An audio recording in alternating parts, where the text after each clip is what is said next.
ရှိတစ်ခက်လောက်တောက်လိုက်ကြီးထမောင်းစားလို့ကြီးအရဲရှိနှစ်ခက်လောက်တောက်လိုက်ကြီးအပေါ်ပေါ်ကောင်းပါလေအရဲရှိတစ်ဖက်လောက်တောက်လိုက်ကြီးအိုင်လို့ပြောပါလေအရဲတောက်လို့မနာလို့တော့မရောတိုက်ပါဗျာအရဲတောက်လို့မနာလို့တော့တောက်တမိတ်တိုက်ပါဗျာမရောစကားကိုနားထောင်တော့လူအရာမောင်ပဲကြောက်ကောက်လာ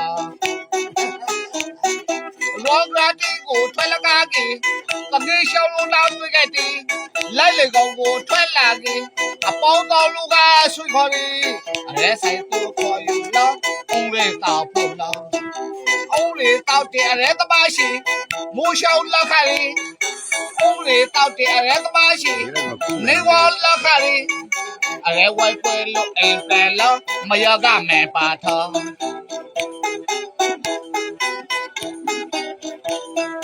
မဲမပြကြီးအမေတဲ့ခမခုလိုက်ဝဲ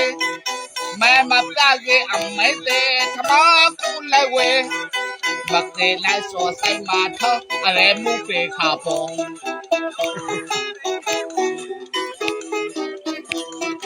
လောကကြီးမှာရဲဆိုတော့ယောက်ျားတောက်ဖို့ပေါ်လာစော